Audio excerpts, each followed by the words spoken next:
కుంభరాశుల course పూర్తి చేస్తే చాలు 100% ప్లేస్మెంట్ సపోర్ట్ తో సాఫ్ట్వేర్ జాబ్ మీ సొంతం. వెంటనే కోడ్ జ్ఞాన్ డెస్టినేషన్ ని సంప్రదించండి. Welcome to Suman TV. నేను మీ Suman TV Nag. According to Vedic astrology కనుక మనం చూసుకుంటే ఉత్తర నక్షత్రం వారికి ఉగాది నుంచి ఏ విధంగా ఉండే అవకాశం ఉంటుంది అనేది ఈరోజు మనతో పాటు వేదిక్ ఆస్ట్రాలజర్ ఉమా గారు ఉన్నారు. అది వారి మాట్లాడి తెలుసుకుందాం. నమస్కారం ఉమా గారు. నమస్తే నాగరాజ్ గారు. ఉత్తర నక్షత్రం వారికి కనుక మనం చూసుకుంటే ఉగాది నుంచి 2025 నెక్స్ట్ ఉగాది 2026 వరకు ఏ విధంగా ఉండే అవకాశం ఉంటుందంటారు?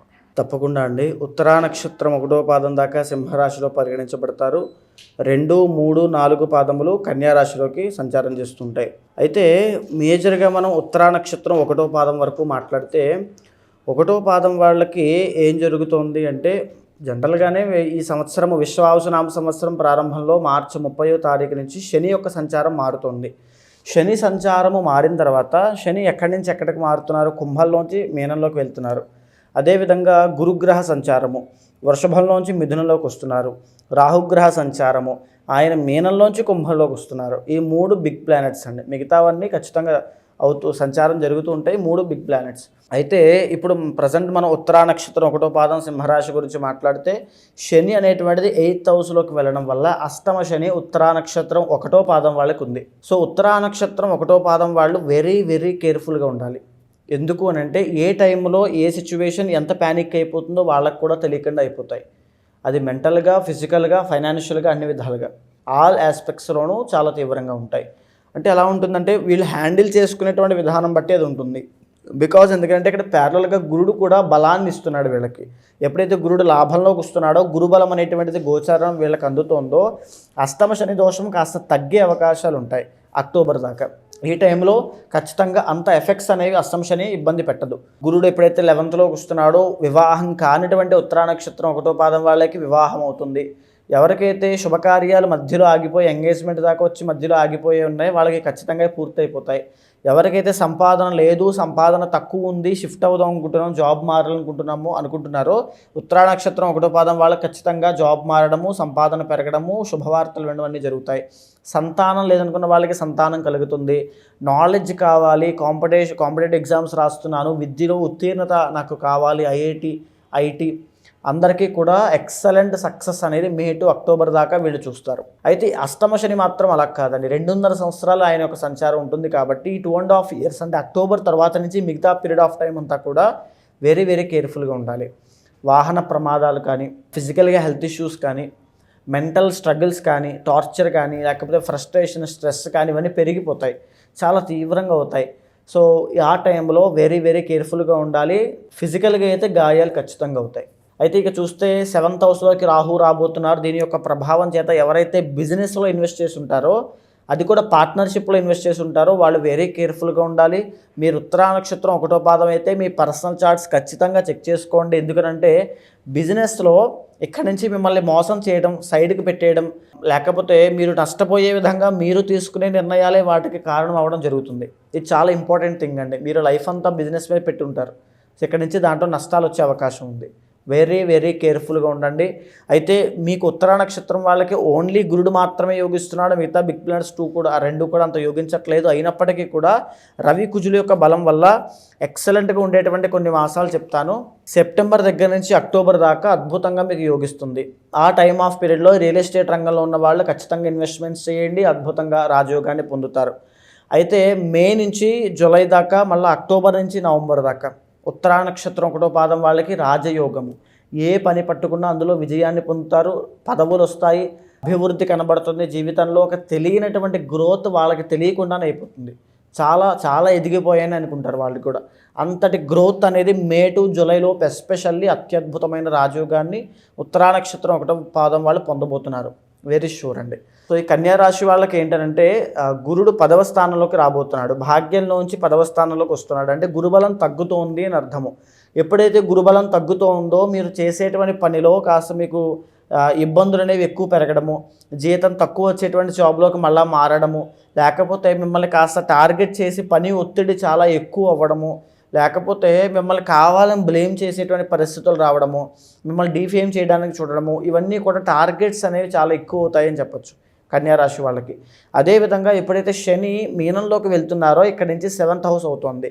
7th హౌస్లోకి శని వెళ్తున్నారంటే ఇక్కడ నుంచి వీళ్ళు ఏదైనా కొత్తగా ట్రై చేయాలి, ఇండిపెండెంట్గా ఎదగాలి అనేటువంటి ఆలోచన వల్ల కాస్త ఇబ్బందులు ఎక్కువ శాతం ఉంటాయి.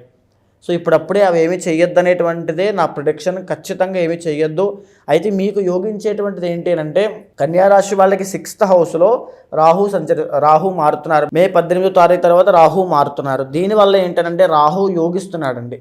ఎవరైతే ఆరోగ్యపరంగా ఇబ్బందులు పడుతున్నారో, ఎవరైతే తీవ్రమైన అప్పుల బాధలతో ఉన్నారో వాళ్ళకి సడన్గా అప్పటికప్పుడు ఏదో విధంగా ఉపశమనం కోసం వచ్చి డబ్బులు కానీ, ఆరోగ్యం కానీ, సరైన ట్రీట్మెంట్ కానీ, సరైన డాక్టర్ కానీ, మెడికేషన్ కానీ వచ్చే అవకాశం ఉంటుంది.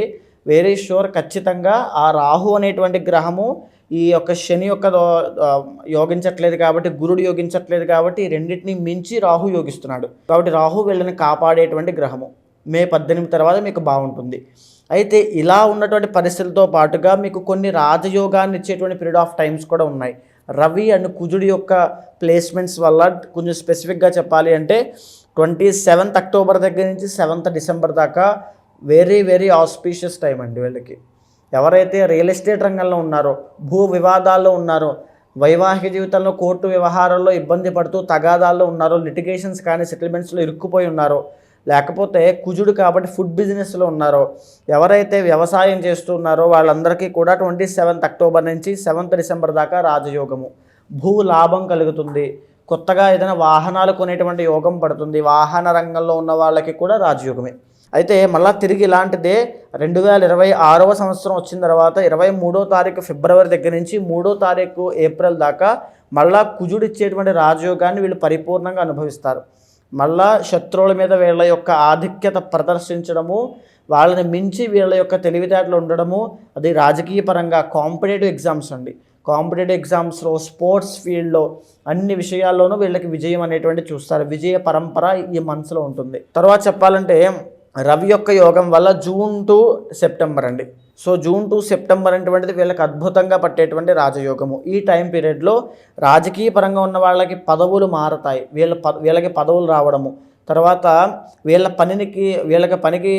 పనిని చూసి పెద్దవాళ్ళు మెచ్చుకోవడము, అంటే అభినందనలు, ప్రశంసలు, అంటే గొప్పగా వీళ్ళు ఎలివేట్ అవుతారు తెలియకుండానే. రవి యొక్క బలం వల్ల కార్య సిద్ధి, బంగారం వ్యాపారం చేసేవాళ్ళు, మెడికల్ ఫీల్డ్లో ఉన్న వాళ్ళు, వీళ్ళందరికీ కూడా అద్భుతంగా యోగించేటువంటి టైం ఇది. తర్వాత చెప్పాలంటే విపరీతంగా పనిలో నిమగ్నమై అద్భుతమైన వృత్తి వ్యాపారాలతో వాళ్ళ యొక్క విజయ పంజాన్ని అలా ముందుకు తీసుకుని వెళ్ళేటువంటి సమయం అది. రవి అంత బలంగా ఉన్నాడంటే అంతటి రాజయోగాన్ని వెలికిస్తాడు. ఎప్పుడు అది June to September అండి. మళ్ళా తిరిగి 2026 మార్చి నెలలో వీళ్ళకి ఆ రాజయోగం రవి వల్ల వస్తుంది. సో ఈ మంత్స్లో కనుక మీరు ఏదైనా ప్రయత్నం చేసినా, కష్టపడినా, తెలివితేటలు పెట్టి కొంచెం ఇన్వెస్ట్మెంట్స్ చేసినా, ఏం చేసినా ప్రాపర్ గైడెన్స్తో, ఎందుకనంటే ఇది ఓన్లీ గోచారం అండి. అవును, పర్సనల్ చార్ట్ అనేది చాలా డిఫరెంట్గా యూనిక్గా ఉంటుంది. దాంట్లో ఉన్నటువంటి దశాంతర్దశలు ప్లేస్మెంట్స్ బట్టి దీనికి సమన్వయం చేసుకుని ప్యారల్గా కష్టపడగలిగితే వెరీ షూర్ మీరు విజయాన్ని పొందుతారు. ఓకే. అయితే వీళ్ళకి కూడా ఈ ఫిబ్రవరి మాసము 2026 ఫిబ్రవరి అనేటువంటిది సినిమా ఫీల్డ్లో ఉన్న వాళ్ళకి ఖచ్చితంగా కళారంగము, సినిమా ఫీల్డ్, నృత్య గీత వాద్యాది రంగాల్లో కానీ, నాటక రంగంలో ఉన్న వాళ్ళకి కానీ చేదు అనుభవాలు ఉంటాయి. ఫిబ్రవరి నెలలో ఉత్తరా నక్షత్రం 2, 3, 4 పాదాల వాళ్ళు ఎలాంటి రిలీజులు కానీ, ఎలాంటి విషయాల్లోనూ అంత ముందడుగు వేయడం కానీ చేయొద్దు. బికాజ్ నష్టపోయే అవకాశాలు ఉంటాయి. మగవాళ్ళకైతే స్త్రీలతో ఇబ్బందులు వస్తాయి, ఆడవాళ్ళకి సంబంధించిన ఇబ్బందులు, పర్సనల్ హెల్త్ ఇష్యూస్ వస్తాయి. ఆ టైంలో వెరీ వెరీ కేర్ఫుల్గా ఉండాలి. ఆదరణ తగ్గడము, నెగిటివ్ ఫేమ్ అంటే డీఫేమ్ అవ్వడము, అంటే అగౌరవపడము, అవమానించడం లాంటివి జరిగే అవకాశం ఉంటుంది. వెరీ వెరీ కేర్ఫుల్గా 2026 ఫిబ్రవరిలో చాలా జాగ్రత్తగా ఉండాలి. వీళ్ళకి అంటే కలిసి వచ్చే రోజు ఏముంటుందండి జనరల్? కలిసి వచ్చేటువంటి రోజు అని చెప్పాలంటే 2, 3, 4 పాదాల వాళ్ళకి బుధవారం చాలా బాగుంటుంది. ఉత్తరా నక్షత్రం 1వ పాదం వాళ్ళకి ఆదివారం అద్భుతంగా యోగిస్తుంది. సో ఖచ్చితంగా నేనిచ్చేటువంటి పరిహారము, మీ యొక్క జీవితాలకి నేనిచ్చేటువంటి పరిహారము, చండీ యాగము చేయండి. చండీ యాగము చేయడం వల్ల రాహు యొక్క బలం ఇంకా పెరుగుతుంది. పర్సనల్ చార్ట్లో రాహు దోషాలు ఏమైనా ఉంటే పోతాయి. నెగిటివిటీ కానీ, నరదృష్టి కానీ, ప్రయోగ బాధలు కానీ ఏమైనా ఉన్నా మీ జీవితంలో ఇది లేదు అని చెప్పుకోవడానికి, కష్టం ఉంది అని చెప్పుకోవడానికి వీలు లేకుండా చండీ యాగం మీ జీవితాన్ని మారుస్తుంది. ఉత్తరా నక్షత్రం వాళ్ళకి జీవితంలో ఒక్కసారైనా చండీ యాగం మీరు చేయాలి. ఒక్కసారైనా మీరు చండీ యాగము వేరు, హోమం వేరు. ఆ యాగము చెయ్యండి, మీ జీవితం బిఫోర్ అండ్ ఆఫ్టర్లా మారుతుంది. చాలామంది కానీ ఉగాది నుంచి మా లైఫ్ ఏ విధంగా ఉండబోతుంది అనేటువంటి విషయం తెలుసుకోవాలనుకుంటారు. ఎస్పెషలీ మన వాళ్ళకి అంటే తెలియకుండానే కొంతమంది చాలా ప్రాబ్లమ్స్ ఫేస్ చేస్తూ ఉంటారు. అర్థం కానటువంటి ప్రశ్నలు ఎన్నో ఉంటాయి. వాటికి సంబంధించినటువంటి వాటిలో వేదిక్ యాస్ట్రాలజీ ఒక పర్ఫెక్ట్ గైడ్ అని చెప్పేసి చెప్తారు.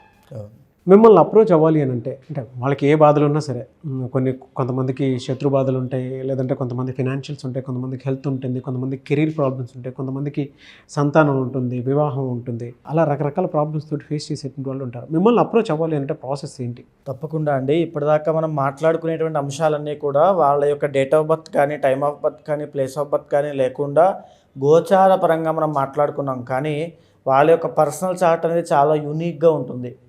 సో ఖచ్చితంగా ప్రతి ప్రశ్నకి అక్కడ సమాధానం దొరుకుతుంది. అండ్ ఏంటంటే చాలామంది దగ్గర తిరిగి అలసిపోయి జాతకాలు నిజం కాదేమో, దేవుడే లేడేమో అనేటువంటి పరిస్థితిలోకి వచ్చి వెక్స్ అయిపోయి ఉంటారు. కానీ ఖచ్చితంగా చెప్తున్నాను, అలాంటి వాళ్ళందరికీ కూడా ఖచ్చితంగా మీ వెనకాల నేను ఉంటాను. మీరు ఖచ్చితంగా అపాయింట్మెంట్ తీసుకోండి. ఏదైతే మీ సమస్యలు ఉన్నాయో దానికి సంబంధించి మన ఇద్దరం కూర్చుని మాట్లాడి గోచారాన్ని, మీ యొక్క పర్సనల్ చార్ట్ని సమన్వయం చేసుకుంటూ ఒక నిర్దిష్టమైన పరిహారాన్ని మీతో ఆచరింపజేసి ఆ మంత్రజపాన్ని మీతో ఉపాసన చేయించి అద్భుతమైన రిజల్ట్స్ వచ్చే విధంగా మీ జీవితాన్ని మారుస్తాను. Anyways, thank you so much Uma గారు. నమస్తే. చూసారు కదండి ఈ వీడియోపై మీ అభిప్రాయాన్ని కమెంట్ బాక్స్లో పోస్ట్ చేయండి. అండ్ మీరు కనుక త్రూ వేదిక్ యాస్ట్రాలజీ మీ లైఫ్ గందరగోళంగా ఉండి మీకు అర్థం కాని ప్రశ్నలకి సమాధానం కోసం వెతుకుతూ ఉంటే మీరు ఉమా గారిని సంప్రదించాలి అనుకుంటే స్క్రీన్ మీద మీ కాంటాక్ట్ నెంబర్ కనిపిస్తుంది. దాన్ని మీరు కాల్ ఆర్ మెసేజ్ వాట్సాప్ చేసినా సరే అపాయింట్మెంట్ బుక్ చేసుకోండి. అండ్ ఈ వీడియో లైక్ అండ్ షేర్ మాత్రం తప్పకుండా చేయండి. ఇలాంటి మరిన్ని వీడియోస్ కోసం మా ఛానల్ ఫాలో అవ్వండి. Thank you.